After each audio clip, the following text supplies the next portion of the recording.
नहमदहु व नुसल्ली व नुसल्लिमु अला रसूलिहिल करीम, अम्मा बाद, आऊज़ु बिल्लाहि मिनश शैतानिर रजीम, बिस्मिल्लाहिर रहमानिर रहीम, वल अस्रि इन्नल इंसाना लफ़ी खुस्र इल्लल्लज़ीना आमनू व आमिलुस्सालिहाति व तवासौ बिल हक़्क़ि व तवासौ बिस्सब्र। सदक़ल्लाहुल अज़ीम व सदक़ रसूलुहुन नबियुल करीम। इन्नल्लाहा व मलाइकतहु युसल्लूना अलन नबी या अय्युहल्लज़ीना आमनू सल्लु अलैहि व सल्लिमू तस्लीमा। अस्सलातु वस्सलामु अलैका या सय्यदी या रसूलल्लाह व अला आलिका व अस्हाबिका या सय्यदी या हबीबल्लाह। अस्सलातु वस्सलामु अलैका या सय्यदी या नबियल्लाह व अला आलिका व अस्हाबिका या सय्यदी या रहमतल लिल आलमीन। अल्लाहुम्मा सल्लि अला सय्यदिना व मौलाना मुहम्मदिन मअदनिल जूद वल करम व आलिहि व बारिक वसल्लम। तमाम तारीफ़ें हम्द व सना, तारीफ़ व तौसीफ़ अल्लाह जल्ल मजदुहुल करीम के लिए। हर किस्म के दुरूद व सलाम नबी मुहतरम शफ़ी मुहतशम आकाए कुल ख़त्म रसूल दानाए सुबुल अहमद मुज्तबा जनाब हज़रत मुहम्मद मुस्तफ़ा सल्लल्लाहु ताला अलैहि वसल्लम की ज़ात वाला सिफ़ात के लिए कुरान मजीद की सूरह असर। सहाबाए किराम अलैहिम रिदवान की आदत थी कि जब किसी से मुलाकात करते तो अस्सलामु अलैकुम के बाद सूरह असर की तिलावत किया करते थे। उसका मकसद एक दूसरे को सबक याद कराना होता था, नए सिरे से अज़्म नौ करना होता था। इस सूरत के मज़ामीन एक दूसरे को याद कराना मकसद था।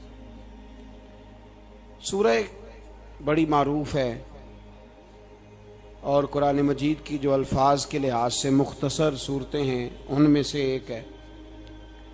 अल्लाह तबारक व तआला ने कसम उठा के कहा, वल अस्र, महबूब मुझे तेरे पाकीज़ा ज़माने की कसम हो। महबूब तेरे खूबसूरत वक़ार वाले, खुलूस वाले, पाकीज़ा भाईचारे वाले तेरे ज़माने की मुझे कसम हो। इन्नल इंसान लफ़ी खुस्र, बेशक इंसान नुकसान में है। मुतलक फरमा दिया, ताकीद लगा के, इन्नल इंसाना लफ़ी खुस्र, बेशक इंसान नुकसान में है। या अल्लाह सारे, फरमाया इल्लल्लज़ीना, सिवाय उन लोगों के। कौन? जिनमें चार खूबियाँ पाई जाएं। इल्लल्लज़ीना आमनू, एक तो वो ईमान लाएं, वामिलुस्सालिहात, और फिर नेक आमाल करें। ईमान लाएं, नेक आमाल करें और फिर चुप ना कर जाएं। व तवासौ बिल हक़, फिर हक बात का ऐलान करें। ईमान लाएं, अमल साले करें। तीसरा काम क्या करना है? चलें सारे बोलेंगे तो ऐलान भी होगा ना। ऐसे थोड़ी होगा कि एक दो आदमी ऐलान करे तो दुनिया जाग जाए। हक बात का ऐलान करना है। ईमान लाने के बाद, अमल साले करने के बाद तीसरा हुक्म क्या है? आपस में हक बात की तलकीन करो। और हक बात की तुम तलकीन करो और फिर तुम्हें कोई कहे कुछ ना, फिर तुम पे जुल्म ना हो, फिर तुम्हें सताया ना जाए, ये कैसे हो सकता है? फिर तुम बड़े पाक साहबजादे, पीरजादे, अल्लामा साहब, सियासतदान, ब्यूरोक्रेट बन के बड़ी एक तरफ हो के आराम से ज़िंदगी गुजारो सारे, तुम ये कैसे हो सकता है? व तवासौ बिल हक़, जब तुम हक बात की नसीहत करोगे फिर तकलीफ आएगी। फिर क्या करना है? व तवासौ बिस्सब्र, फिर एक दूसरे को सब्र की नसीहत भी करनी है। व तवासौ बिल हक़, ईमान लाने के बाद, अमल साले करने के बाद तीसरा काम क्या करना है? एक दूसरे को हक बात की नसीहत करें। और फिर रास्ते में तकलीफ आएगी, आजमाइश आएगी, फिर क्या करें? व तवासौ बिस्सब्र, फिर सब्र की तलकीन भी करें। ये कुरान मजीद ने चार शर्तें लगाई फरमाया जिस बंदे में ये 4 खूबियां पाई जाएंगी उसे अल्लाह कामयाबी अता फरमाएगा। मुसलमान की सोच के खिलाफ है ये बात, ये कुरान की फिक्र के खिलाफ है कि अपनी फिक्र करो। बर्मा के लिए, कश्मीर के लिए, फ़लस्तीन के लिए बात ना करो, अपनी फिक्र करो। ये कुरान की सोच के खिलाफ है, ये कुरान के पैगाम के खिलाफ है। इसलिए कि अगर सिर्फ अपनी बात होती तो आमनु और आमिलुस सालिहात पे बात खत्म हो गई होती, फिर बात आगे न चलती। जब कहा गया वतवासो बिल हक, हक बात की तलकीन करनी है। अगर बात सिर्फ अपनी ज़ात की होती तो ठीक हो गया था, नमाज पढ़ी, रोज़ा रखा, हज किया, ख़त्म हो गई। लेकिन मेरे नबी पाक सल्लल्लाहु ताला अलैहि वसल्लम ने इरशाद फरमाया, एक बस्ती में 2, 3, 4 नेक लोग रहते थे। मेरे प्यारे करीम रसूल फरमाते हैं 3, 4 बड़े परहेजगार, मुत्तकी, साफ सुथरे सूफी साहब, दरवेश साहब, अल्लामा साहब, बड़े जो कहते थे बिल्कुल जी मैं कोई बात नहीं करता, किसी बादशाह को नहीं छेड़ता, मैं तो बस लोगों को अल्लाह अल्लाह बताता हूँ, मेरा कोई ताल्लुक नहीं, कोई मरे कोई जिए। बड़े नेक, साफ सुथरे, परहेजगार। बाकी सारी बस्ती गुनाह करती थी। नबी पाक अलैहिस्सलाम फरमाते हैं रब करीम ने कुछ अरसे तक मोहलत दी, फिर मशीयत खुदाबंदी, अल्लाह का कानून हरकत में आया तो कहा जिब्रील सारी बस्ती तबाह कर दो, तबाह कर दो। अल्लाह मोहलत देता है, मोहलत देता है। हम लोग समझते हैं नहीं नहीं हमारी सियासी चालें सही चल रही हैं, अल्लाह मोहलत देता है। रब करीम ने फरमाया जिब्रील इन्हें तबाह कर दो। तो हज़रत जिब्रील अमीन अलैहिस्सलाम ने अर्ज़ की मौला वहां तो तेरे 3, 4 बड़े नेक बंदे भी रहते हैं, बड़े परहेजगार, सच बोलने वाले, दयानतदारी वाले, हाजी साहब, नमाजी साहब, सूफी साहब, पीर साहब, बड़े खूबसूरत, उनका क्या करें? तो मेरे महबूब पाक अलैहिस्सलाम फरमाते हैं रब करीम ने फरमाया सबसे पहले उन्हें तबाह करना, सबसे पहले उन्हें सबसे पहले, और उलट दो बस्ती, पहले उनका नंबर लगाओ। या अल्लाह उनकी क्या गलती है? तो गलती सुन लें, गलती यह है कि उन्होंने 2 सिफतें पैदा की हैं, अगली 2 पैदा क्यों नहीं की? इल्लल्लज़ीना आमनु व आमिलुस सालिहात पर रोक क्यों गए, आगे क्यों नहीं बढ़े? अल्लाह करीम ने फरमाया जिब्रील देखो ना, मेरी नाफरमानी होती रही और इनके चेहरे पर कभी शिकन तक नहीं आया। लोग मेरा कानून तोड़ते रहे, इन्हें कभी बुरा ही नहीं लगा, गुनाह देखकर कभी ख्याल ही नहीं आया बदलने का।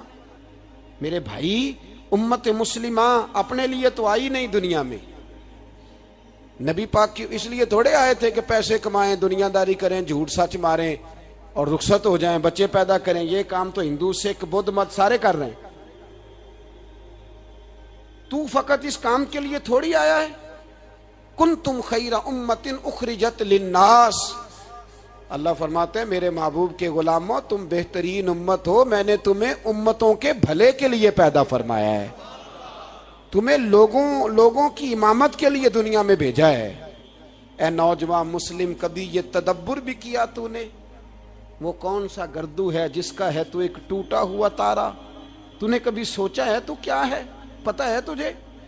रोजी कमाओ, रोटी कमाओ, और अब तो बहुत सारे लोग झूठ की दुनिया में जिंदा हैं, झूठ बोलते हैं अपने आप के साथ, दाएं बाएं फ्रॉड कर रहे हैं अपनी जात के साथ, खौल बना लिया उसमें बंद हो गए, बाहर ही नहीं निकल। अपने मुल्क की सोचो, अपनी बात करो। अल्लामा इकबाल ने पता क्या कहा था? इकबाल ने, ये सुनो, जो लोग कहते हैं पहले पाकिस्तान, बर्मा के मुसलमान बाद में, कश्मीर के मुसलमान पहले सुनो इकबाल क्या कहते हैं। इकबाल कहने लगे इन ताज़ा खुदाओं में बड़ा सबसे वतन है, इन ताज़ा खुदाओं में बड़ा कौन है? वतन की मोहब्बत ईमान का हिस्सा, इसमें शक नहीं। लेकिन अगर इस्लाम से पहले वतन आ गया तो इकबाल कहते हैं इन ताज़ा खुदाओं में बड़ा सबसे वतन है, और जो पैरहन इसका है वो मजहब का कफन है। फरमाते हैं जो वतन ओढ़ लेता है उसने अपने मजहब को दफन कर दिया। सबसे पहले पाकिस्तान नहीं, सबसे पहले रसूलुल्लाह का दीन है, सबसे पहले कुरान है, सबसे पहले नबी पाक का फरमान है, सबसे पहले उम्मत मुस्लिमा है। इन ताज़ा खुदाओं में बड़ा सबसे वतन है, जो पैरहन इसका है वो मजहब का कफन है। और इकबाल कहने लगे कौम मजहब से है, मजहब जो नहीं तुम भी नहीं। कौम मजहब से है, मजहब जो नहीं, कोई नहीं समझ आ रही आपको मेरी बात। कौम किससे है? पाकिस्तानी होने से, पंजाबी होने से, सिंधी बलोची पठान होने से ना। कौम मजहब से है और मजहब जो नहीं तुम भी नहीं। ये कैसे हो सकता है कि मजहब ना हो और बंदा जिंदा रहे? ये कैसे हो सकता है भाई? काफिर ने असल में, मैं जाग ही नहीं रहा, मैं जागता ही नहीं। मैं जेब की सोचता हूँ, मस्जिद की सोचता हूँ, खानका की सोचता हूँ, मदरसे की सोचता हूँ, दुकान की। सारा दिन तो इस चक्कर में लगा रहता हूँ लोगों को साबित करने में कि मैं सही हूँ बाकी गलत हैं। मैं तो अपनी जात के खौल से उठ ही नहीं रहा। और मुझे ये अंदाजा ही नहीं कि लीबिया सारा कट गया, मिस्र के टुकड़े टुकड़े हो गए। मुझे पता ही नहीं कि शाम, जिसके बारे में मेरे नबी पाक अलैहिस्सलाम ने फरमाया मक्के और मदीने के बाद अल्लाह ने सबसे ज्यादा बरकतें मुल्क शाम में रखी है। और हुजूर ने फरमाया जिसने हिजरत करनी हो वो शाम जाए। इतना आला मुल्क सारा कट गया। 4-4 हजार लोग एक एक दिन में कत्ल हो गए।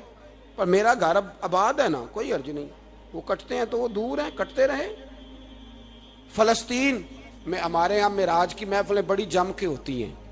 सारे लोग पढ़ते हैं सुभान अल्लाज़ी असरा बिअब्दिही लैलन मिनल मस्जिदिल हराम इलल मस्जिदिल अक्सा। इन्हें पूछो रोज कुरान मजीद में मस्जिद अक्सा का नाम लेने वालों, तो मस्जिद अक्सा कहते हो तो तुम्हें अल्लाह कितनी नेकियां अता करता है? बताओ तो सही मस्जिद अक्सा किधर है? और अब तो मेरी तरह के मौलवी आदि हदीस सुनाते हैं, कहते हैं मस्जिद नबी में एक नमाज पढ़ो तो 50,000 का सवाब, हरम शरीफ में पढ़ो तो 1 लाख का सवाब। मौलाना हदीस यहां से शुरू नहीं होती। खोलो तो सही कंजुल माल, पढ़ो मुस्नद इमाम मोहम्मद बिन हंबल, हदीस तो यहां से शुरू होती है। मेरे नबी पाक ने फरमाया मस्जिद अक्सा में जिसने एक नमाज पढ़ी 25,000 का सवाब, और मेरी मस्जिद में जिसने एक नमाज पढ़ी 50,000 का सवाब, और अल्लाह के घर बैतुल्लाह जिसने पढ़ी 1 लाख का सवाब। मस्जिद अक्सा का तो जिक्र ही छोड़ गया है। क्यों? वो मस्जिद जिसकी तरफ मुंह करके 15 साल मेरे नबी पाक ने नमाज अदा की। किसने? बोलिएगा। 15 साल तक, 2 हिजरी में 13 साल मक्के में, 2 साल मदीने में, मस्जिद अक्सा की तरफ जिधर मुंह करके तेरे और मेरे रसूल नमाज पढ़ते रहे। आज वह मस्जिद यहूदी के कब्जे में है। कई जुमे ताला रहता है, वहां नमाज नहीं पढ़ने दी जाती। मुझे क्या लगे इस बात से? मेरी मस्जिद में थोड़ी लगा हुआ है।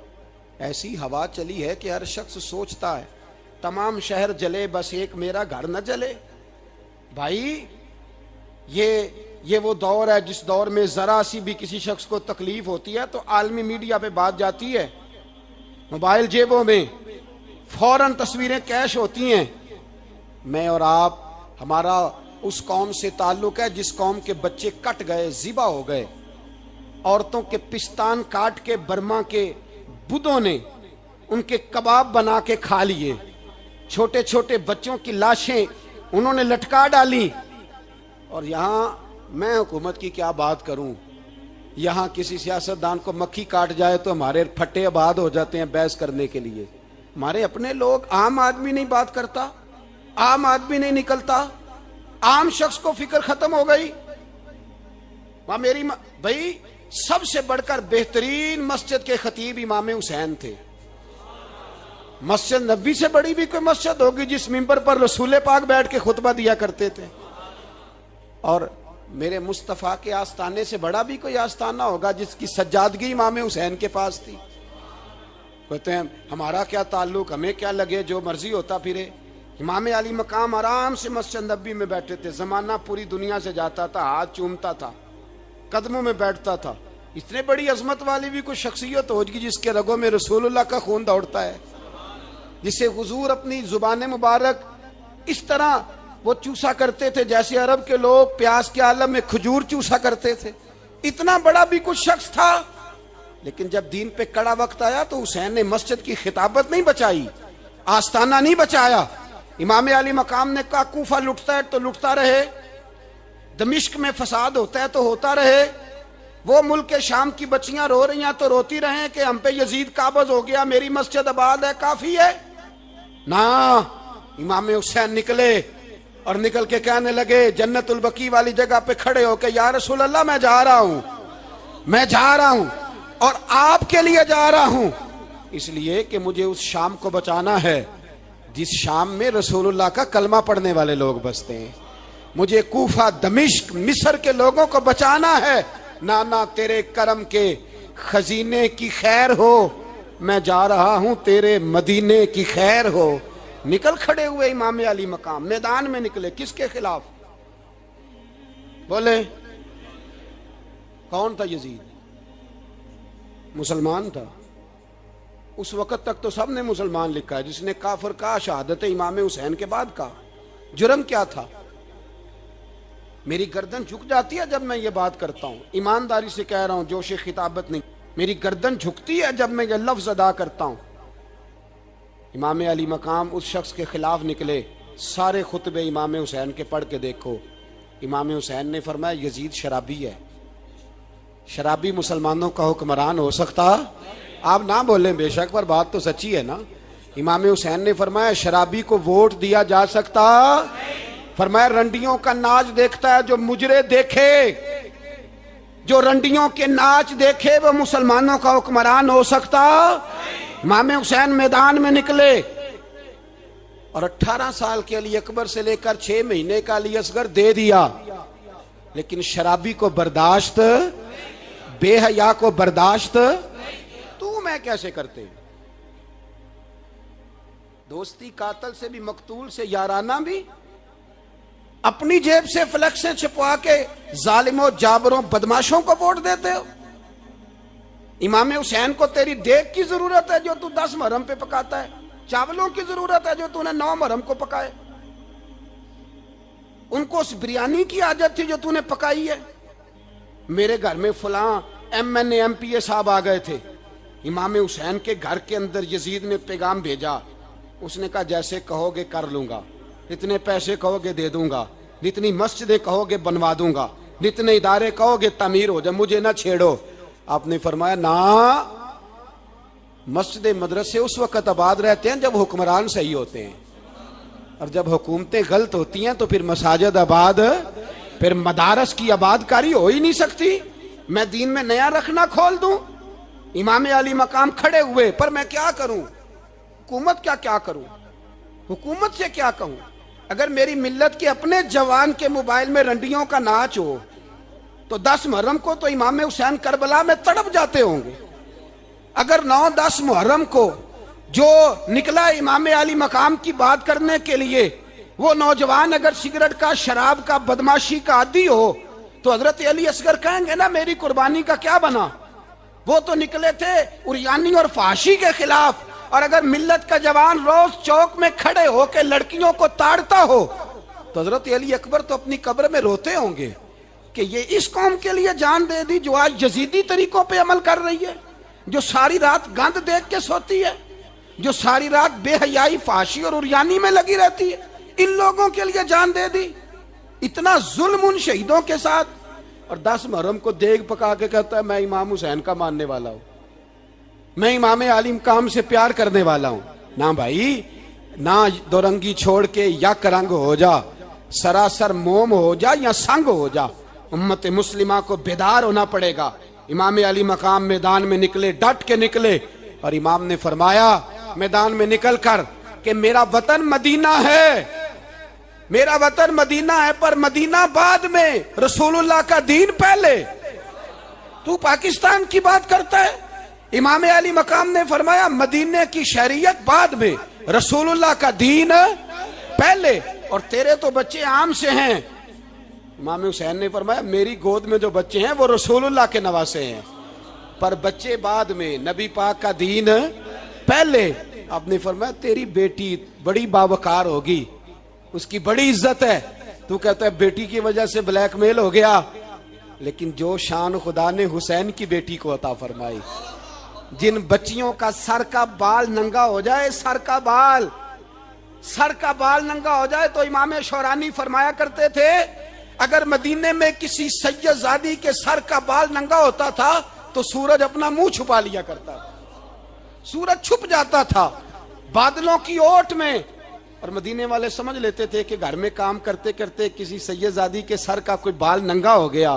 उन शहजादियों का इतना वकार, पर इमाम अली मकाम ने फरमाया बेटियों की फिक्र बाद में, रसूलुल्लाह का दीन पहले। पहले रसूलुल्लाह का दीन कौम मजहब से है, मजहब जो नहीं तुम भी नहीं। याद रख मेरे भाई, इमाम अली मकाम रदी अल्लाह तआला अन्हु ने मैदान में निकलकर पहले मजहब की बात की। और आज दीन नबी दा वांग यतीमा रोवे ते कुरलावे ते आखे मैं किथों लब्बा उमर बहादुर, मैं किथों लब्बा उमर बहादुर जेड़ा मैनू सीने लावे। मासूम बच्चे, मासूम। आज तक किधर है तुम्हारा अक़वाम मुत्तहिदा? बुलाओ ना इसे। भीख मांगते फिरते हो, काफिरों से भीख मांगते हो। बच्चा शाम को घर ना आए तो माँ दरवाजे पे नजर लगा कहती बेटे टाइम पे आ जाया कर, मुझे नींद नहीं आती। वक्त पे। बर्मा की उस माँ से भी जाके पूछो जिसका बच्चा पलट के आया ही कोई नहीं, आया ही नहीं, उससे भी पूछो। बच्चे ने आधी रात को रोटी मांग ली तो फालज ज़्यादा माँ, उसको फालज था, वो रेंगती हुई उठी और उसने अपने लाल को रोटी पका के दी। बाप कहता रहा चल छोड़, सो जा बेटे तेरी अम्मा। उसने कहा नहीं मुझे नींद नहीं आती, बेटा भूखा है। उस माँ से भी कभी पूछ, उस माँ से जो बांग्लादेश के खेमे में बैठी है। तो BBC लंदन का रिपोर्टर कहता है कि तेरी ख्वाहिश क्या है? कहती कोई भी नहीं, चलो 2 दिन के बाद ही सही मेरे बेटे को एक रोटी दे जाया करो। ये रोटी मांगता है मुझसे, मैं किधर से लाऊं? ये लवारस कौम है, मैं हुक्मरान से जाके बात करूं? जब मेरा अपना नमाजी मुसलमान कहता है पहले पाकिस्तान के बच्चे तो पाल लो। मेरे भाई तुझे खबर ही नहीं, ये तो जाना तो कभी गुंबद खजरा पे, तो मेरे मुस्तफ़ा ने फरमाया मन अज़ा मुस्लिम फ़क़द अज़ानी। फरमाया जब मेरा मुसलमान तकलीफ में होता है तो मैं गुंबद में तकलीफ में होता हूँ, मुझे दर्द होता है, मुझे अजियत होती है। पूछ जाके महबूब पाक से। मेरे अजीज, किसी को गम ही नहीं इन लोगों का, किसी को परवाह ही नहीं, कुछ सोचता ही नहीं इनके बारे में। मैं अपने घर में मस्त हूँ, आप अपने घर में मस्त हैं। मेरे रसूलुल्लाह की उम्मत लुट गई सारी, जगह जगह तबाही। 1 इंच धरती पर जमीन ऐसी नहीं जो काफर की हो और खून बहता हो। एक रेमंड डेविस अमरीकी कुत्ता यहाँ बंद था मुसलमानों के कत्ल में, उन्हें अपनी कौम की इतनी फिक्र थी, वो रातों रात छुड़ा के ले गए। लेकिन मेरी और तेरी बहन आफिया सिद्दीकिया सालों से बंद है।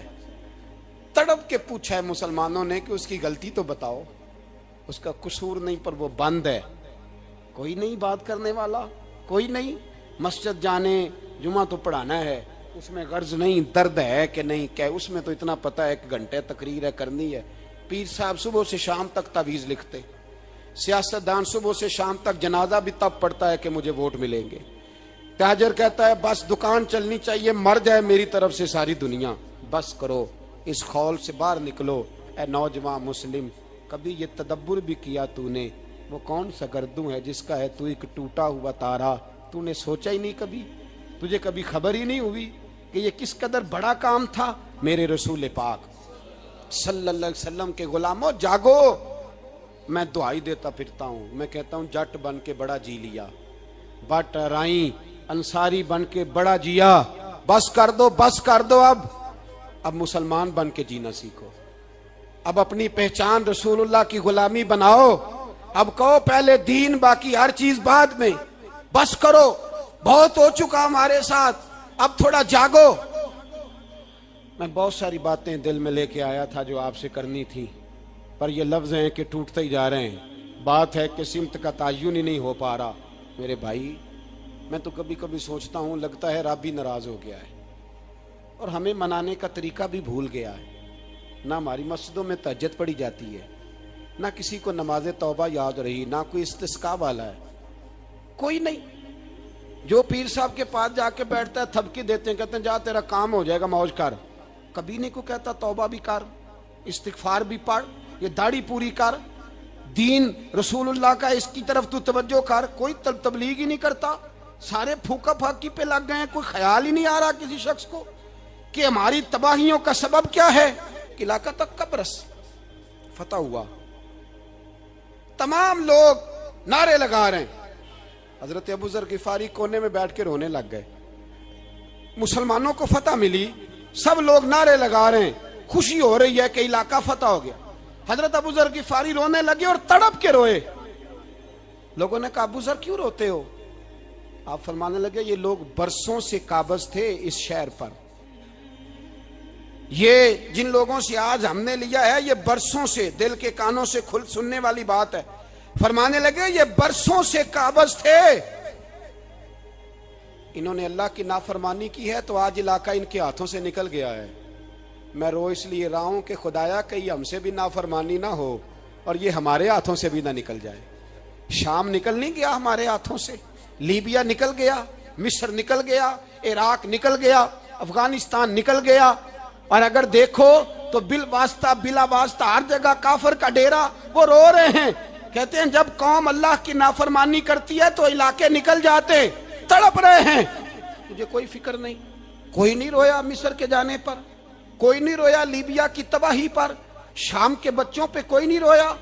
हम लोग यहाँ ईद मनाते रहे, ईद पर लोग नए कपड़े लेते रहे और बर्मा के मुसलमानों को कफन तक नसीब ना हुआ। कोई नहीं तड़पा इन लोगों पर, किसी को ख्याल नहीं आया। साहब, इमाम अली मकाम की फिक्र को समझो, इस पर गौर करो, बस कर दो, नींद बड़ी लंबी हो गई, अब उठो इस बेदारी से, उठो। जब कौमें नाफरमानी करती हैं तो मुल्क छिन जाते हैं और काफर बारी बारी करके बारियां लगा रहा है, बारी बारी। तुम्हें कई दफा धमकियां दे चुका है, वो तुम्हारा नंबर कई दफा लगा चुका है। अब ख्वाबे गफलत से उठ जाओ, आग पैरों तक आ गई है, ऐसा ना हो जला डाले सारा कुछ। हजरत सैयदना अबू ज़र गिफारी रो के फरमाया करते थे, जब तुम नाफरमानियां करोगे तो इलाके तुम्हारे हाथों से निकल जाएंगे। सो निकल गए, निकल गए। गौसे आजम के बगदाद पे कई दफा बम गिरे, मौला अली शेर खुदा का शहर नजफ कई दफा बम की नजर हुआ, इमाम अली मकाम के करबला में अब तक कई दफा जंगें हो चुकी, इसलिए कि हम नाफरमानी करते हैं, इलाके छिन जाते हैं। दूसरी बात यह कि फिर हमें वो तरीका भी नहीं आता जिससे रब को मनाया जाता है। आप यकीन करें, मुसलमान पे एक 5 वक्त की नमाज है, वो भी बोझ है। 2.5 घंटे की तकरीर और 5 मिनट की जमात में लोग भागते फिरते हैं, बड़ा मुश्किल है। आज तक मुसलमान एक 5 वक्त नमाज पढ़ने के लिए बहाने ढूंढ रहा है, अभी तक। तो वो मुसलमान कहां से आएंगे जो रात को रोया करते थे, रातों को उठ के रोते थे तो सवेरे अल्लाह काफिर के मुकाबले में इतनी मदद करता था, इतनी मदद करता था कि 10 मुसलमान लाखों को भगा दिया करते थे। इसलिए कि मदद किसकी शामिल होती थी? बोल के बताइए, कौन मदद करता था? क्योंकि देखे ना, ये हमें तरीका बताया नबी पाक ने। अल्लाह हुजूर से राजी था कि नहीं? यार इस पे जल्दी जल्दी बोलो। अल्लाह राजी था ना? तो बदर की रात हुजूर क्या करते रहे सारी रात? साथ नहीं था अल्लाह? वो तो वहां से फरमा रहा है गारे सौर से, इन अल्लाह माना। महबूब कह दे कि अल्लाह तेरे साथ है।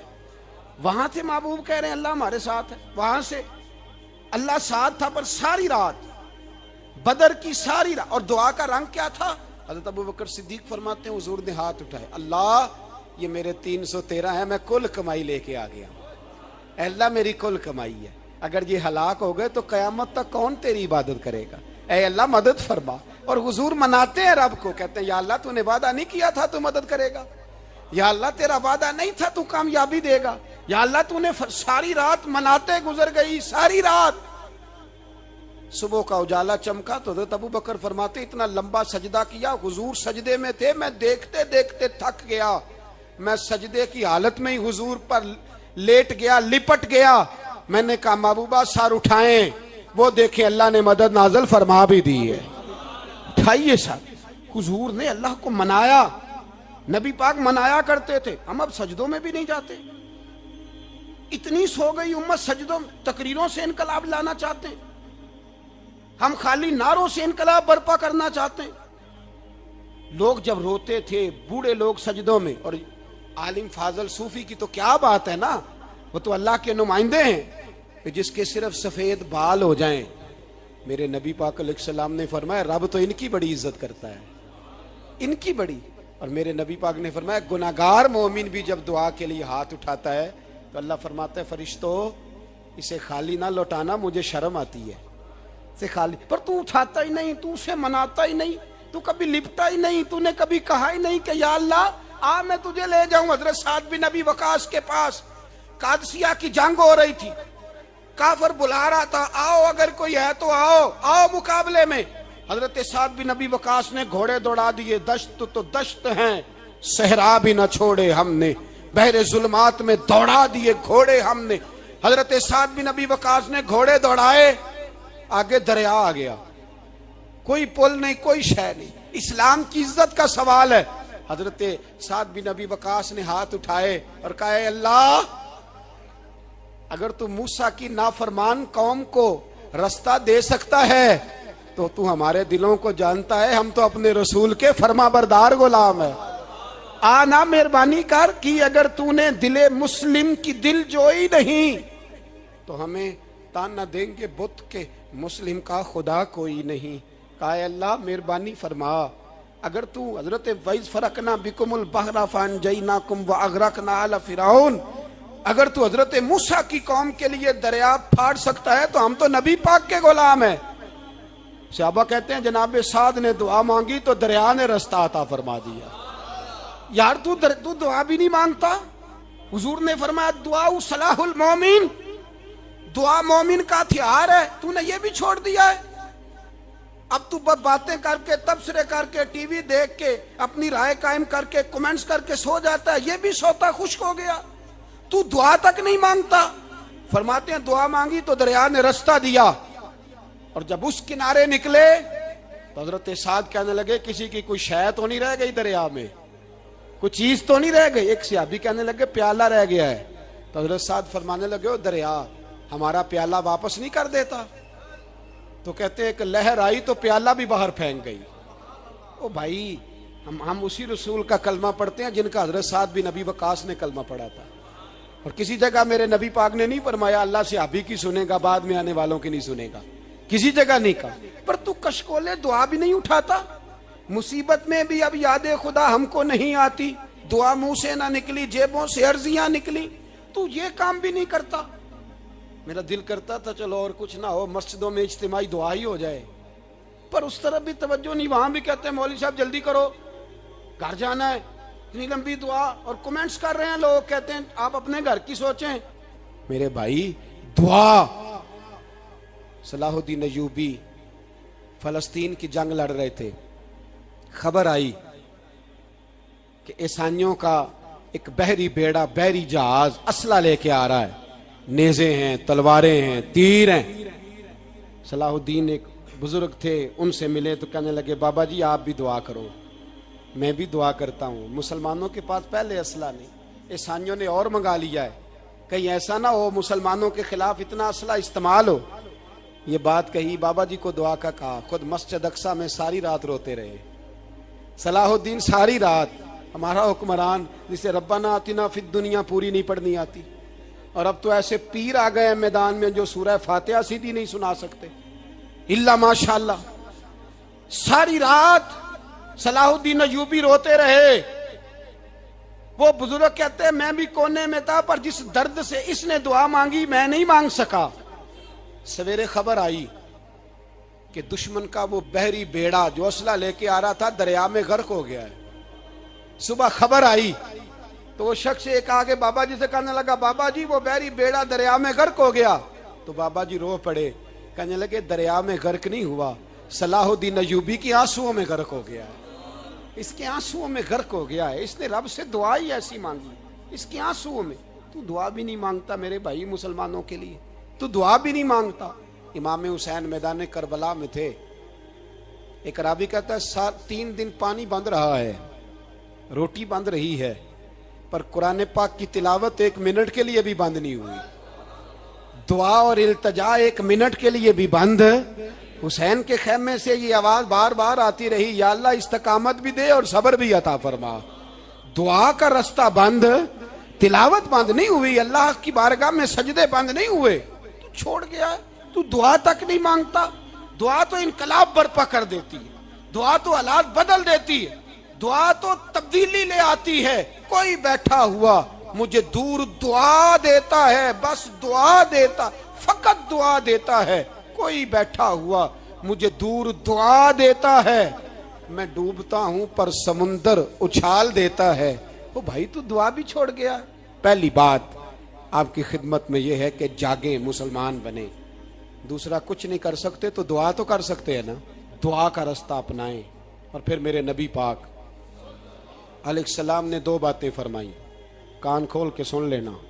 दो बातें हुजूर ने फरमाया, एक वक्त आएगा कि मेरी उम्मत के खिलाफ काफिर एक दूसरे को आवाजें देंगे, आओ मुसलमानों को मारें, आओ मुसलमानों।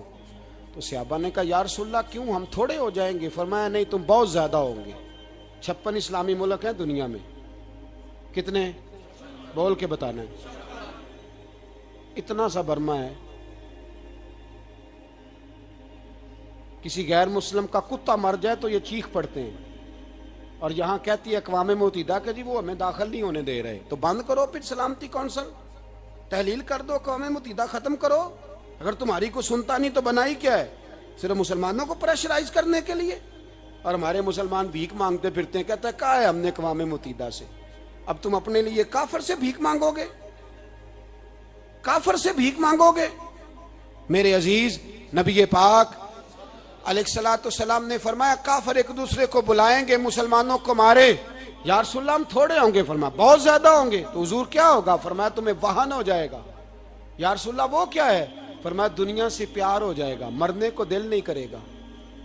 दुनिया से और मरने को उस वक्त समझ लेना काफिर तुम पे हावी है। मैं अपना अंदाजा करूं, आप अपना करें। मुझे दौलत से कितना प्यार है और आपको कितना प्यार है। जाग के सुने ये लफ्ज रसूल पाक के सल्लल्लाहु अलैहि। हुजूर ने फरमाया, जब तुझे दुनिया से प्यार हो जाए, दौलत से प्यार हो जाए, इक़्तिदार से प्यार हो जाए, और जब तुझे मौत बुरी लगने लगे, तेरा मरने को दिल ना करे, फिर काफिर तेरे ऊपर चढ़ आएगा। आज दौलत ही तो रह गई है, बाकी बचा क्या है? मैं अक्सर कहता हूं शादियां नहीं होती, तिजारतें होती हैं। लड़की वाले कहते हैं कि लड़का जेवर कितना डालेगा, लड़के वाले कहते हैं लड़की जहेज कितना लाएगी। तिजारत, हर जगह दौलत, हर जगह पैसा, हर जगह सरमाया। जहां जिस मुआशरे में तिलावत बिके, नात बिके, तकरीर बिके, उससे ज्यादा और तबाही का मामला क्या होगा? मेरे अजीज, मेरे रसूल पाक अलैहिस्सलाम के सहाबा के करीब दुनियादारी आ सकी? नहीं आई। हज़रत अबू बकर सिद्दीक ने पानी मांगा तो लोगों ने दूध दिया, फरमाया पीछे करो। अबू बकर ने नेमतें छोड़ दी हैं। अब अबू बकर वो वाला काम करता है जो रसूल पाक ने किया है। फरमाया ना, दूध शायद पेश ना करो, जो मांगता हूं बस वो दो। हजरत अबू बकर सिद्दीक ने बड़े मालदार थे। हजरत उमर फारूक रदी अल्लाह तआला अन्हु के पास सहाबाए किराम जमा होके आए। कौन सा ऐसा शख्स है जिसकी तनख्वाह में इजाफा हो जाए? तो लोग कहते हैं नहीं नहीं मुझे नहीं चाहिए। पर हमने वो लोग देखे, हाजी सादक साहब को मस्जिद वालों ने कहा 1000 रुपया तनख्वाह बढ़ानी है, तो हाजी साहब कहने लगे मेरा बड़ा सोहना गुजारा होंदा, मैनू इन्ने ही बड़े ने। हजरत सैयदना उमर फारूक रदी अल्लाह तो सहाबा इकट्ठे होके गए, कहने लगे उमर हुजूर के जमाने में बज़ाहिर गुर्बत रही, जनाब सिद्दीक अकबर के जमाने में गुर्बत, अब तो बड़ी रेल पेल है, बहरीन से लाखों का माल आता है, आपको बड़े बड़े सफीर मिलने आते हैं, पर आप वही पुराना कुर्ता और वही तामत जो कई जगह से सी आपने कई जगह से फटी। और हजरत उमर एक दिन ईद की नमाज पढ़ाने गए थे तो नंगे पैर ही चले गए। लोगों ने कहा जूता, फरमाया टूट गया था यार, पहनने के काबिल नहीं था। फरमाया नंगे पैर आ गए और लोग क्या कहेंगे? फरमाया छोड़ो, उमर के पांव नंगे हैं लेकिन उमर के किरदार में तो कोई शक नहीं ना, पैर ही नंगे है ना, क्या हुआ? छोड़ो इस बात को। कोई प्यार नहीं दुनियादारी से, दौलत से, कोई चक्कर ही नहीं। हजरत सैयदना उमर फारूक रदी अल्लाह तआला अन्हु को सहाबा ने इकट्ठे होके कहा, यह है उम्मत के बेदार होने के तरीके जो अर्ज कर रहा हूं। कहा जनाब आप अब बड़ा माले गनीमत है, और जिस तरह हर सहाबी का हिस्सा है आपका भी हिस्सा है, तो एक नया कुर्ता ही डाल लें आप खरीद के। अब जब मशवरा हो गया सहाबा में, तो कहने लगे उमर से बात कौन करेगा? नया कुर्ता पहनने की उम्र से बात किसको बुरा लगता है जी? नया कुर्ता कौन बात करेगा? तो हजरत सैयदना अली उल मुर्तजा का इंतखाब हुआ। कहने लगे मौला अली की बड़ी इज्जत करते हैं, उनसे बड़ा प्यार करते हैं, उनसे बात करते। तो हजरत अली को बुलाया गया, अर्ज की हुजूर मेहरबानी फरमाएं, हजरत उमर से कहे नए कुर्ते के लिए। आप फरमाने लगे उमर मेरी बड़ी कदर करता है, बड़ी बात सुनता है, पर ये वाला काम नहीं मैं उमर से कह सकता, ये किसी और से कहो। तो कहने लगे आप रहनुमाई कर दें, किसको कहें? तो जनाबे अली उल मुर्तजा फरमाने लगे अगर हजरत आयशा सिद्दीका से कहोगे तो उमर फौरन मान जाएगा, वो मोमिनों की माँ हैं। सहाबा हजरत आयशा के पास, अम्मा जी उमर को बुलाएं, उनको कहें बड़े बड़े सफ़ीर आए होते हैं, वही पुराने कपड़े पहन के बैठ जाते हैं। अल्लाह अकबर। हजरत आयशा ने पैगाम भेजा, फरमाया उमर को बुलाओ। उमर फारूक दौड़े हुए आए, पर्दे के पीछे हजरत आयशा के पास घुटनों के बल, अम्मा जी देर तो नहीं कर आया मैं आने में? हुक्म हो, हुजूर के घर से पैगाम आया, बड़े बड़े सफ़ीरों को छोड़ के भागे।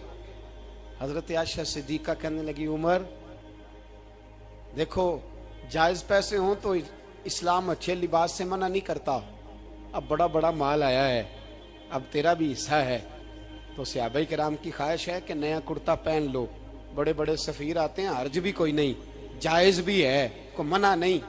हजरत उमर ने गर्दन झुका, जी अम्मा जी, जी अम्मा जी, जी अम्मा जी। हजरत आयशा कहती हैं बात ख़त्म हुई, उमर ने गर्दन उठाई तो उमर की दाढ़ी आंसुओं से भरी हुई।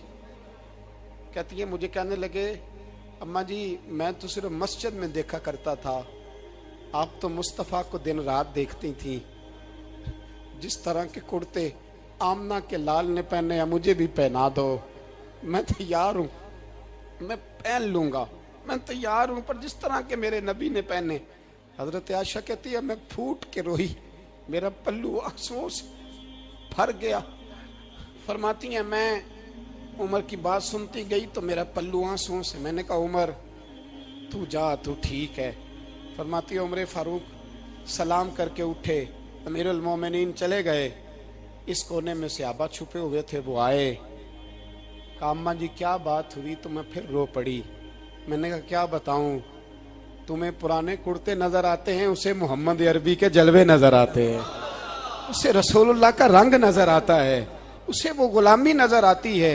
उमर को दुनिया से प्यार, और दुनिया से प्यार नहीं था, दुआ पता क्या थी? यूं झोली उठा के अल्लाह मरजुकना शहादतन फी सबीलिक वजल मौत फी बलद हबीबिक, अल्लाह उमर को बिस्तरे वाली मौत न देना, मौत शहादत की देना, पर मैं मैदान में जाके नहीं मरना चाहता, मुझे रसूलुल्लाह के शहर में मौत चाहिए, बाहर जाके नहीं, यही मैदान लगे मदीने में, यही मौत आए, असबाब बना, मैं मदीना भी नहीं छोड़ना चाहता।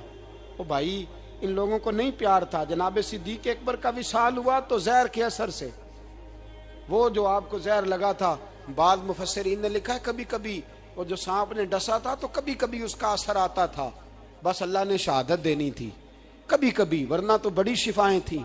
हजरत उमर शहीद, हजरत उस्मान, जनाब अली, इमाम हसन, इमाम हुसैन, अली अकबर, अली असगर, हजरत अब्बास, हजरत साद बिन माज, हजरत अमीर हमजा, मुसअब इब्ने उमैर।